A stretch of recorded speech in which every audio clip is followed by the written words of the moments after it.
Hello guys and welcome to a new Wargame video today by me Vulcan. Today I'm going to be joined by Bubblebox and SilverRaptor. If you'd like to check out their channels then they will be in the description. Also, if you'd like to see more videos like this then please make sure you check out the playlist that will also be linked below. In this one we're going to be looking at the new Dutch units, starting off with Bubble talking us through the logistics vehicles. Starting off though with the logistics, we've got the ubiquitous Land Rover for the Blue 4 side, only a strength of 5 though, so watch out for that artillery. It is fairly nippy along the ground and has a decent autonomy, which I guess it's why it's 10 points more than the little jeeps that you can get in the game. But if you want something with a little bit of armour, one all round, you could take this armoured fighting vehicle, or sorry, this armoured truck. It's only 10 points more than the Jeep and it has got a 10 strength as well. Infantry commands, which is of course what a lot of people take. There's only one infantry command, but it does come in a variety of vehicles, from the little DAF truck, the NAF DAF, 5 strength though, so watch out for that. But it only does cost 5 points, and you can bring that whole lot in for 105 points. And there's a variety of vehicles.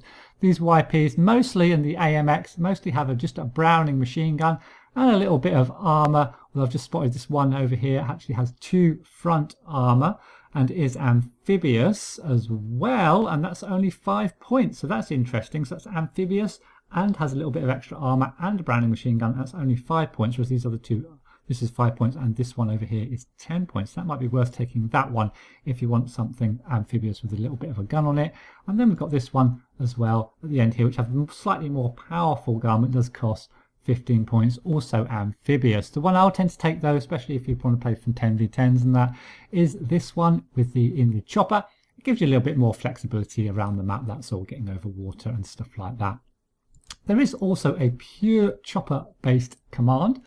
I don't like these very much myself. It's only a strength of 6, very vulnerable out in the open, can't hide it in forests and buildings of course. Next we've got this little armoured car again. Again this is amphibious, fairly nippy, strength of 10, standard kind of truck for the command truck. But then we have this nice, decent-ish, I say, looking Leopard. It's not mega expensive for a command tank at 145 points and will withstand some artillery. Might be especially useful if you're playing the Danish deck in a conquest game.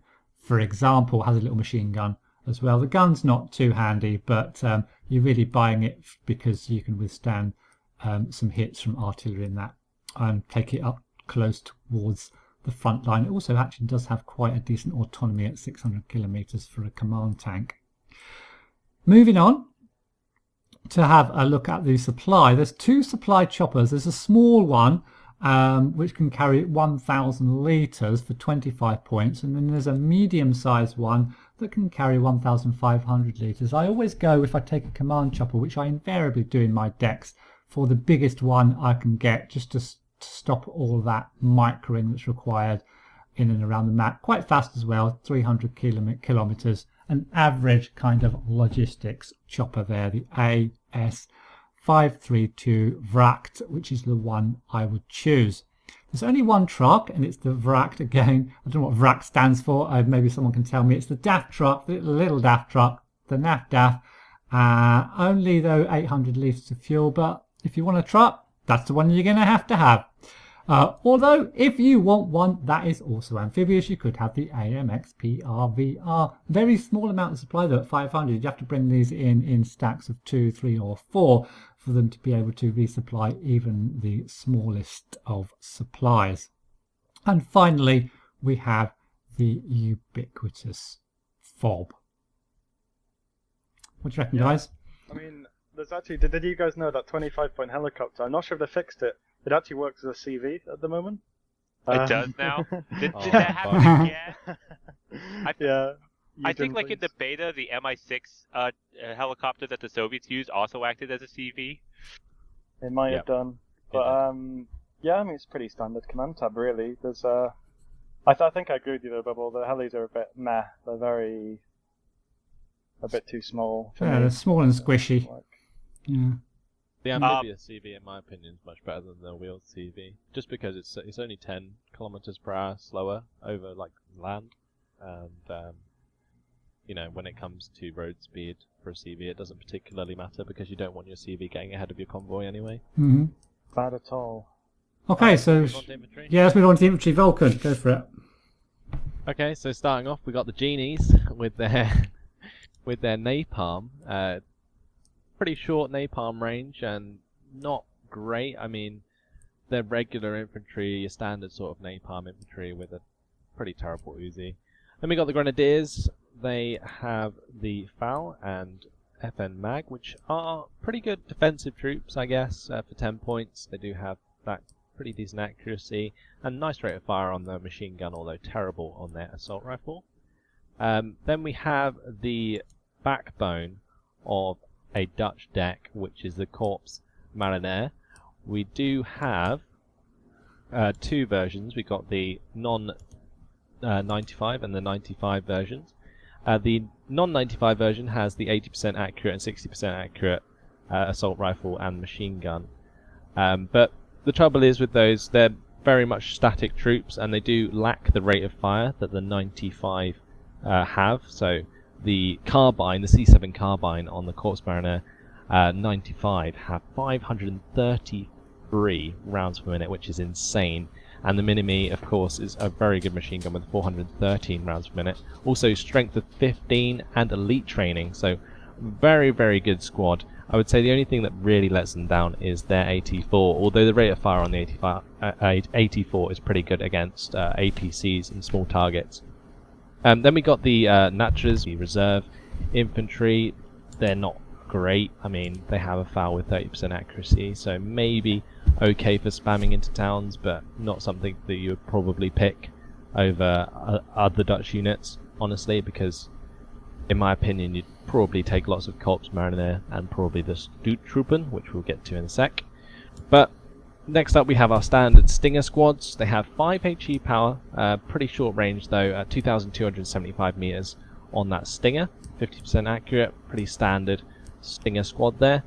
Then we got the Stoottroepen with the 60% accurate FAL and the 50% accurate FN Mag. So another standard infantry squad, shock training with 10 strength. Pretty nice to fill out your ranks, but you're probably not going to choose those if you take the Stoottroepen 95 with the Mini-Me machine gun again. Much better than the FN Mag in my opinion, because of the better stabilizer, and also the assault rifle is probably more useful, the C7 there. So the Stoottroepen 95 with the Corps Mariner 95 is your staple infantry in my opinion for the Dutch decks. Maybe you'll take a Stinger squad to come with, but that's about it. Then we have the Verplug, which is the FN FAL and a Dragon missile system, so pretty weak HGM unit. But yeah, what do you guys think? We should probably look at the APCs quickly. We do get a pretty nice range of APCs. We do get the YP48PWI, which is the fastest APC that they can get, I believe.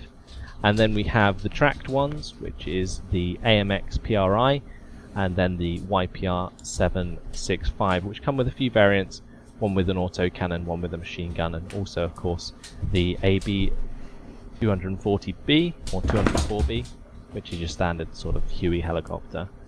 But yeah, what do you guys think? I think you're selling those Verplag a bit short, because the 95 version I think is actually really nice. You can take them in that 5-point transport, and they have 2 HE power, so they work the same way an RX works, just at a longer range actually. Yeah, really nice, that's what I was thinking. Support unit, but yeah, I mean, I think they have a really good tab actually. I really like the Dutch infantry. Yeah, I'll go for the Mariniers, Stormtroopers. I'll get the way we pronounce that, and definitely take some Stingers as well, even though they're not the best man-pads. They're the only ones the Dutch have got, so I'd definitely take them as well. Yeah, I hadn't really noticed those Verplug 95 before. The fact that those had HE, that's a very good point actually. That makes them very valuable. They are fire support, so all fire support have a little bit of HE on their guns for be able to shoot at infantry. They do. They're kind of like the light rifleman 90s that the US have, except the Super Dragon can now hit infantry, which is the big important thing. So yeah. Yeah, pretty cool squad. Should we move on to support? Yeah. Yeah. Yeah. Okay. So I guess I'll cover that. So first off, we've got our long range tube RT. We've got the 50 point AMX 105 Mark 61, which is honestly not that great. I think in general all of the artillery pieces of this kind of point range just don't seem to really be that impressive. Then you've got the NATO ubiquitous 80 point M109A3, which is a little better, but I mean I think it still suffers from the same problems. Its dispersion's kind of bad and the range isn't amazing either. Then you've got their best one by far, which is the M109A5 NL, which has a better rate of fire than the previous one and much better range and dispersion. And then these are probably two of the most important ones, which are they're basically flak panzers. You've got the Cheetah PRTL and the Cheetah PRTL A1. The difference between them is the A1 has 20% more accuracy. Really, I think it's personal preference which one you bring. I've been bringing the A1 variant. It's, again, it's just a Gepard A1, but I think they both have a place really. You've got these really cool, the little Laro Mortiers, which are some small mortar trucks, which I think are really fun. They don't do much damage, but they're really nice to just lay down some smoke and get around the battlefield really fast. You've got the YP408 PWMT, which is again another fast mortar with a bit more punch to it, although less rate of fire. And the M106A1, which is a heavier tube mortar with much better range and more HE. Then you have the two variants of large 9 and 10 HE damage weapons. You've got the M107 and the M110A2. Honestly, I don't really use both of these. I can imagine that the M107 might be pretty interesting to use if you had a few of them, because you could really put some hurt on one specific target with that 9 HE. And again, the same with the M110A2, just has better dispersion, although less range, ironically, than the M107. Then we've got the Hawk series. You've got the base Hawk, the iHawk, with a pretty good missile, although the accuracy isn't amazing, and it is radar guided. Very slow though, unfortunately, 25 km an hour, and with low autonomy. The PIP 1 just increases the range against helicopters to 3,325, which makes it very valuable as a long-range anti-heli piece for your forces. And then you have the same as the Eotus Hawk from, I believe it is Denmark, I think. You have the Eotus Hawk. And its range against helicopters isn't amazing, and it's basically a clone of the iHawk, except it's not SEED, it's an infrared anti-air piece. That being said, it does look amazing, but I've always found that every time I use them I just end up disappointed, because 50% accuracy, even at hardened, it just, I don't know, it just doesn't seem to hit too often. But again, it's not a bad AA piece, and you definitely want to be bringing it, I think. And then you come to this thing, the Lance, the most beautiful unit in Wargame. It's not that amazing. Some people have been saying it's God's gift to artillery. I don't really think so, but it does serve a really good role. I think the way I've been using it is a bit like a NATO Buratino. So if I'm going to attack a town, what I'd do is buy one or maybe two of them, and then fire those rockets at the edge of the town. Because the suppression is massive, so you'll stun and panic all the units inside those town blocks. And obviously it can also be used as a sniping unit against CVs, but not too amazing. So what are your thoughts, guys?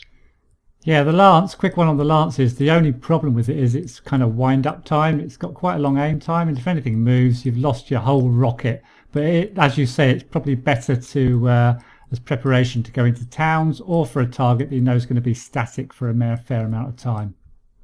Yeah. I just want to ask, for the HE power is 20. What's the HE power on the B5 as comparison? Do you guys know? I can't remember if it's 20 or 30. Give me a second, let me check. And the HE on the B5 is 30, by the way. Wow. 30. Yeah. Okay, Yeah. so it's 10 less HE power. So it's not quite like the big boom of a B5, but it's still pretty decent. Well, One I thing mean, to note about the iHawk is that with that accuracy, like 50% accuracy on any AA vehicle is just kind of bad, mainly due to the fact that a lot of people use planes with 30% ECM and higher. So you're actually hitting for a lot less than 45 or a lot less than 50% accuracy when you're firing those missiles, which can get really irritating. Yeah, because often you only get a chance to get 2 off, and then so really perhaps you need to bring them in groups, and then you've got the problem of artillery hitting them. But yeah, but it's the same for all this type. Yep, let's move on to the tanks.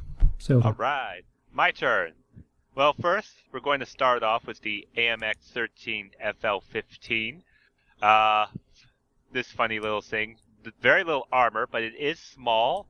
It does have a 50% accurate gun and a rate of fire of 13 rounds per minute, so it's basically just a gun fire support cheap tank unit that I think you would bring in to support infantry assaults in the town or something. Then, of course, you've got the Centurion Mark 7, 9 front armor. Not the best gun, but it's definitely an interesting cheap tank to bring in if you're trying to soak up a little bit of fire. Then, of course, you've got the Leopard 1 NL and then the Leopard 1V. I feel like the Leopard 1V is pretty good for this role. Has 10 rounds per minute, 65% accuracy, and a pretty decent 8 front armor. So definitely a good light medium tank. I would classify that. Then, of course, you've got to the Leopard 2 series. The Leopard 2A1 NL start off. Then the Leopard 2A4 NL, and then the Leopard 2A5 NL with, all the fixings that the Leopard 2A5 comes from in the West German deck. Now, with this, I would like to ask you guys, did anyone, when they saw this, instantly thought about making a West German Netherlands armored deck and having basically 4 Leopard NA 2A5s to send it to the battlefield? Well, you are behind the times, because I was actually speaking to Faust the other day, and for the entire day he was spamming with messages over Steam telling me he'd beaten loads of people with his Dutch-German armoured deck. So I feel like some people are quite happy about having those 4 2A5s, although you always have to be a bit careful, because although not as prevalent, because Blue General isn't quite as popular now, if you come up against like a Commonwealth deck, you're going to have a bit of a bad time, because these Leopard 2A5s only have 3 top armor, and a Harrier GR7 will 1-pass anything with 3 top armor. So you've got to be careful. Maybe not a hard counter, because the Commonwealth infantry isn't quite as good, but just got to remember, if you're going to do it, you've got to expect those Harriers. Well, I don't normally do Blue 4 versus Blue 4, so that shouldn't be a problem for me. That's true. Yeah. I think this Leopard 1B is pretty much the same as the Leopard AS1 from Anzac, but the AMX-13 FL-15, that thing could be so useful as like fire support for infantry. Like that 3 HE power on such a cheap tank with 13 rounds per minute is really, really useful. Well, I just noticed there's some real Illuminati stuff going on. The AMX-13 has 13 AP and a 13 rate of fire. There's something about that number that the French tank just needs to have. Wow. Right, should we move on to Recon?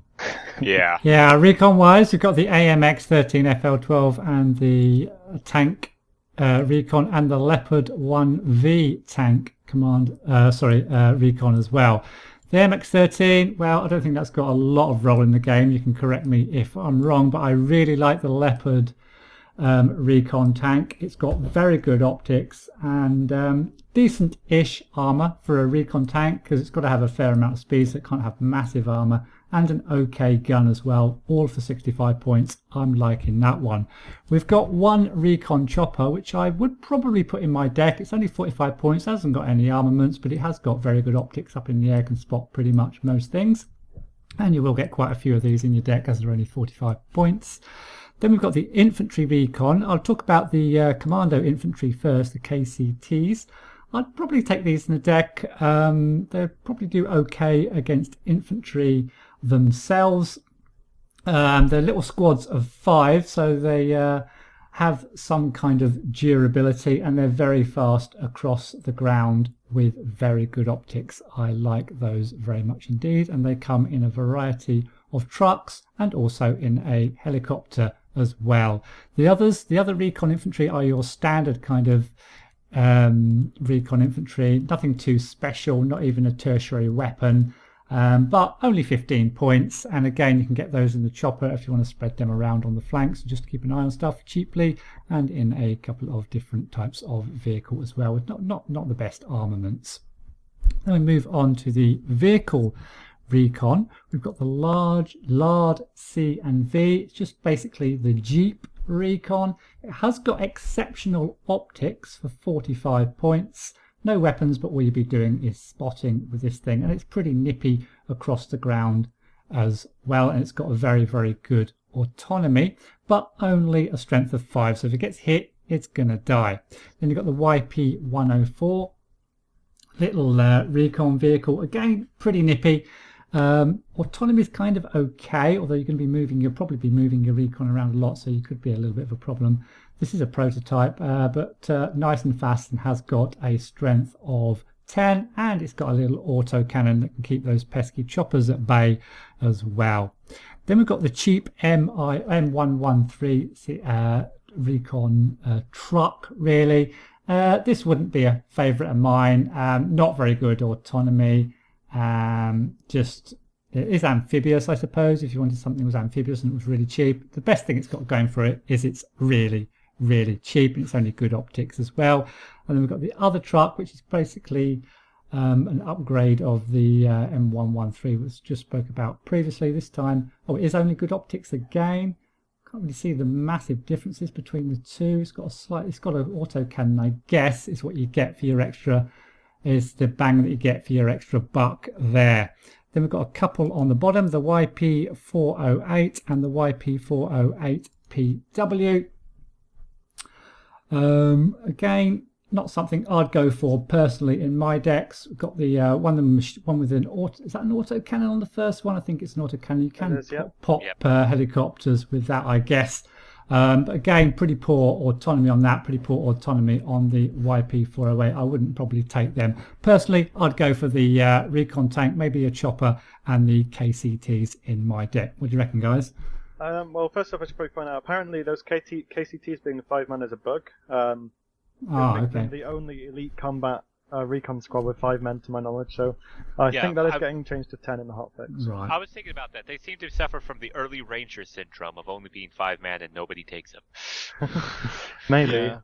It really did kill the squad. I looked at them initially and I was like, oh cool, special forces for Netherlands, that's really awesome. And then I looked at their strength and then I realized they were terrible. Yeah. Well, I mean, they're okay, but not great. The thing is, I just don't think they're worth bringing when you could just bring the other 5-man squad, because you're not really going to be using the KCT for direct engagements anyway. Unless you're running behind their back line through forest and such, and they could try to defend themselves a little bit, but with 5 strength, they're not really going to last long. Yeah, the other thing I think is underrated in the Recon tab is the AMX-13 again. Same as in the tanks, just the rate of fire and the HE, and also with the good optics this time round, just makes them quite valuable actually. But that Leopard 1 actually is just awesome. That is probably one of the best recon tanks in the game right now. Well, it's directly anomalous to the Chinese one, and the reason it's so good is because it's got medium stealth, so it can fly without being seen, and having a tank gun do that is particularly scary. Cool. Just letting you know, the Recon Leopard is the exact same as the Leopard 1V from the tank department. It's just 10 points more with very good optics, which I think is very, very worthwhile. And it actually has 3 more rounds now that I compare them side by side, so though that's less of a reason to get it more in this respect, to gain a very good optics tank. Okay, I excellent. think it's the stealth, really. There's just one more thing I'd like to touch on, because I really like this. The 25mm M113 Recon. I've had loads and loads of fun with it as a kind of support unit, because you just bring it alongside the same you would kind of a Nanashiki, I suppose, like a tracked Nanashiki from when that was very popular. And the gun is it's pretty good, really. It's quite fast, got good armor, and it's just an all-around really good support unit, I think. Well, which one? The M113 CNV 25mm. Yeah, I was going to say that's definitely better than the actual prototype. The YP104 is autocannon's more accurate and further range. It's actually amphibious, whereas the prototype unit is not. So yeah, that's definitely going to be my pick if I was going to choose a good optics frontline fighting recon. one thing I want to note about a couple of these models is the YP-104. Is that me, or is that a Browning machine gun, not an autocannon, on the top for the model? What do you guys think?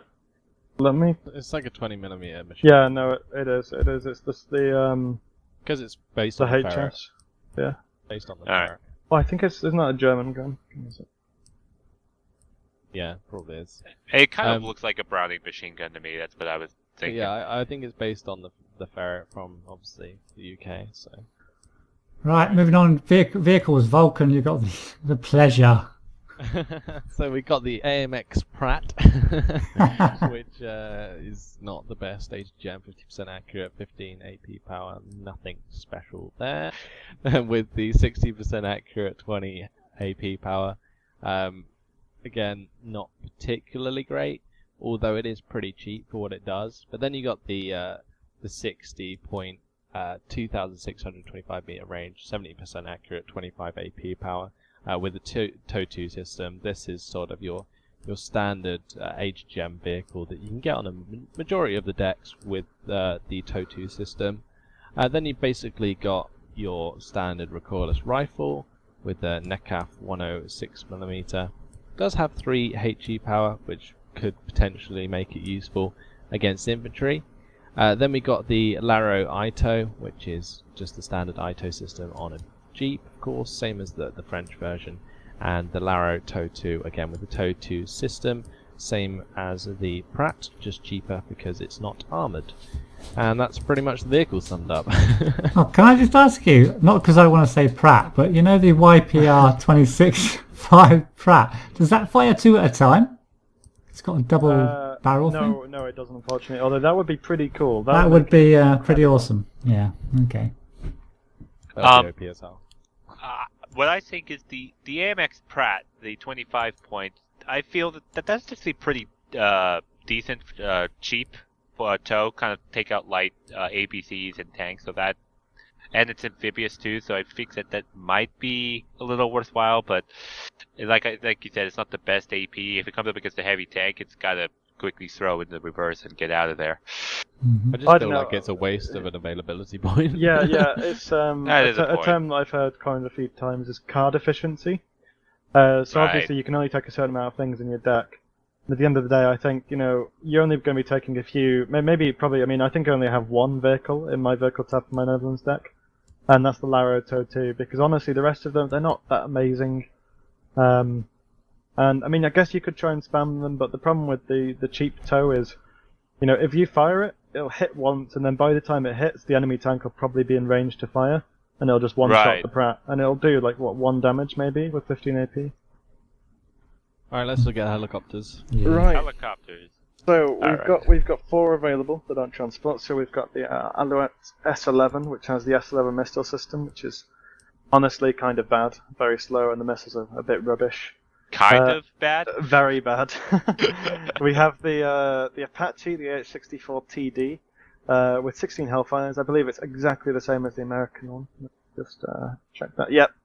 No, actually, it's slightly worse. It doesn't have the rocket pods, although it has double the Hellfire missiles. It's basically like the longbow without the fire and forget missiles. Yeah, it's a worse longbow. Yeah, but cheaper. Yeah, cheaper too. Although I think I'd rather have a longbow. But anyway, so it's again same as any Apache model. 280 kilometers an hour, has 1 front and side armor. All around quite a good helicopter in my opinion. Has medium optics too. Then we have the BO-105 Sneb, which I've had a bit of fun with this. It's got 24 of these small Sneb rockets, just like the Gazelle Recon the UK have. And for 30 points, it's actually quite effective. Actually, I found kind of spamming a few of them and using them for a bit of fire support. But at the end of the day, why would you take that when you can take the glorious Apache Escort? Yeah. Which has 76 Hydras, and just to give you an idea of how good this thing is, a game I played 2 days ago. You can fire position. This is do you know if you've never done it before. You can fire position rocket pods at enemy helicopters when they stand stationary. I fire positioned 2 Mi-25s and it killed both of them.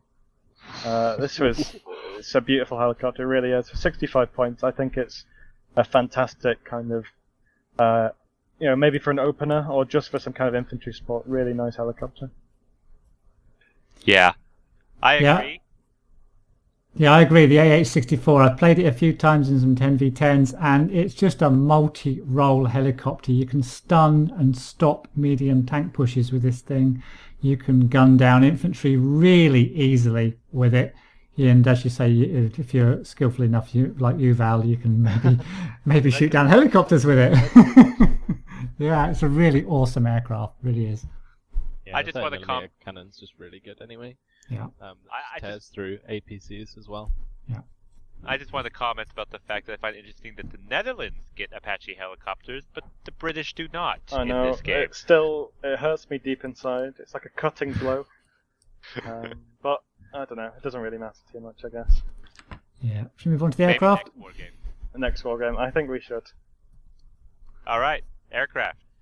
So first we'll start off with the F-104G. Basically, really cheap anti-air plane, which probably will not go toe-to-toe very well against the high-value planes that are common in these days. Then we've got the F-16A Block 1, which I am kind of looking of using. With 90 points, you get exceptional air detection to see if there's any aircraft in the way, and 6 AIM 9L infrared missiles. I think it definitely has pretty good firepower for 90-point air superiority plane. But then, of course, there's the F-16A MLU, which also has the AMRAAM missiles on top of that. So that's definitely going to be the main air superiority fighter. Then we've got the multi-role F-16s. We've got the Block 5, which has 4 or 500 kilogram bombs. We've got the Block 10, which has the 4 cluster bombs with 8 AP power, to make sure you note that, which is, I think, more than most other cluster bombs munitions. And then you've got the Block 150 CU with its 4 Maverick missiles for direct anti-tank engagements. Then, of course, there's also the funny-looking F-84F with its 8 rockets. They are 4 HE power, so a little more than I thought, but still, with just 8 rockets, it's kind of a little limiting. Then, of course, you've got the cheaper planes, the NF-5A, which has the 6 AP power cluster munition, and then the NF-5B, which is the 5 napalm on the bottom. So those are the planes. What do you guys think? I think the MLU looks really good because you can get 2 of them hardened, which Ooh. makes for a very nice air tab. Although I think, considering me and Vulcan have been casting these games, Eugen is just, they're messing with us. Because the MLU, the Netherlands MLU, is an air superiority plane, and then the Danish MLU is an anti-tank plane. I know, I noticed that as the start too. And it's exactly the same. The only difference is where the dash is in the name, so got to be on point. But I think it's a fantastic plane. They missed a dash Really between good. the F and the 16. Yeah, and then put it between the 16 and the A. Yeah, it's so troll. I mean, this is going to catch us out so much, I know. especially going forwards. I think these Dutch units might actually come out quite a lot in like Dutch, West German decks, which would be pretty cool actually. Yeah, I think the Yeah, looking forward to it. I think the F-16s is definitely the way to go on the air tab. I think the other planes, apart from the F-16s, are a bit crap, to be honest. They're a bit naff. Yeah. Yeah, I'd probably just take like the F-16A MLU and then the F-16A block. Yeah, 150 because CU. it's got those. Yeah. It's got the 2 AMRAAMs as well, so 7,700 Yeah, meters. possibly like spammy sort of NF5As, but if I was going to do that, I'd probably just take like the Block 5s. So I mean, it's just the Block 5's better than the NF5A for sure. Yeah. Okay. Cool. But that's about it. Yeah, that's we covered I think all the units. Although you got to remember everything that you see here. You can also bring with Germany as well. So I think Dutch-German, like we mentioned, I think Dutch-German is going to be a very powerful coalition at the moment, and it's going to see quite a bit of play. Yeah. Cool.